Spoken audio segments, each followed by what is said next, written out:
അയൽവാസികളെ പോലും വിശ്വസിക്കാൻ കഴിയാത്ത കാലമാണിത്. തിരുവനന്തപുരം അയിരൂരിൽ വീട്ടമ്മയുടെ കണ്ണിൽ മുളകുപൊടി വിതറി മാല പൊട്ടിച്ചത് വീടിന് സമീപത്ത് താമസിക്കുന്ന യുവാവാണ്. അയിരൂർ സ്വദേശിനിയായ സുലഭയുടെ സ്വർണ്ണമാലയാണ് അയൽവാസി ആരോമൽ മോഷ്ടിച്ചത്.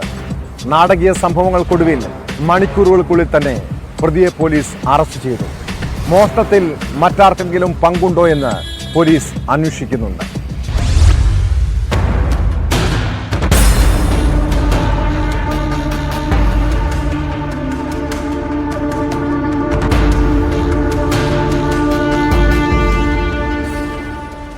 കഴിഞ്ഞ ദിവസം മകളുടെ വീട്ടിലേക്ക് പോകാൻ ഒരുങ്ങവേ വീടിന്റെ അടുക്കള ഭാഗത്തു കൂടിയെത്തിയ പ്രതി ആരോമൽ കയ്യിൽ കരുതിയിരുന്ന മുളകുപൊടി സുലഭയുടെ കണ്ണിൽ വിതറുകയും തോർത്തുകൊണ്ട് മുഖം മൂടുകയുമായിരുന്നു.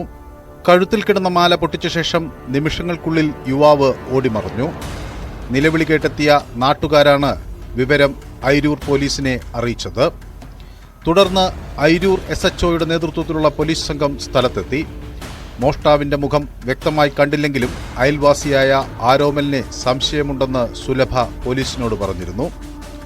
വീടിന്റെ പിൻവശത്തുകൂടി ആരോമൽ നടന്നു പോകുന്നത് നാട്ടുകാരിൽ ചിലരും കണ്ടിരുന്നു. മോഷ്ടാവ് മുളകുപൊടി കൊണ്ടുവന്ന പേപ്പർ കഷ്ണവുമായി പോലീസ് ആരോമലിന്റെ വീട്ടിലെത്തി.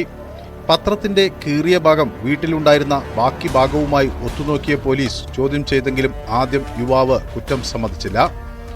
ഉടൻ തന്നെ ഇയാളുടെ മൊബൈൽ ടവർ ലൊക്കേഷൻ വിവരങ്ങളും പരിശോധിച്ചു. കൂടുതൽ ചോദ്യം ചെയ്തതോടെ മാല ബൈക്കിന്റെ സീറ്റിനടിയിൽ ഒളിപ്പിച്ചു വെച്ചതായി ആരോമൽ പോലീസിനോട് സമ്മതിക്കുകയായിരുന്നു. ബുക്ക് എടുക്കാനായിട്ട് ഇങ്ങനെ കവറെടുക്കുകയായിരുന്നു. കവർ എൻ്റെ കയ്യിലിരുന്ന അത് കട്ടിലിൽ വെച്ചാന്ന് എനിക്ക് ഓർമ്മയില്ല. അങ്ങനെ അത് എടുത്തും കൊണ്ട് അവിടെ നിന്നപ്പോൾ ആരാ വന്ന് ഇങ്ങനെ പുറക്കൂടെ വന്ന് എൻ്റെ കണ്ണ് പൊത്തിയപ്പോൾ ഞാൻ ഇങ്ങനെ ആരാ എന്നെ കളിപ്പിക്കാൻ കണ്ണ് പൊത്തുന്നതെന്നും പറഞ്ഞുകൊണ്ട് ഞാൻ ഇതേപോലെ നിന്ന് ആരുടെ എന്ന് ചോദിച്ചിട്ട് നോക്കിയപ്പോഴത്തേക്ക് എൻ്റെ മാലയിൽ പിടിക്കുന്നതാണ് ഞാൻ കണ്ടത്. മാലയിൽ ഇങ്ങനെ പിടിച്ചപ്പോഴത്തേക്ക് ഞാൻ എൻ്റെ മാല പൊട്ടിക്കുന്നതെന്നും പറഞ്ഞാണ് അടകണ്ണിനെ വിളിച്ചത്. മോഷണത്തിൽ മറ്റാർക്കെങ്കിലും പങ്കുണ്ടോ എന്ന് പോലീസ് അന്വേഷിക്കുന്നുണ്ട്. അയിരൂർ SHO ശ്യാം, ASI ഷിർജു, CPOമാരായ വിഷ്ണു, അനിൽകുമാർ, ഷൈൻ എന്നിവരടങ്ങുന്ന പോലീസ് സംഘമാണ് പ്രതിയെ പിടികൂടിയത്.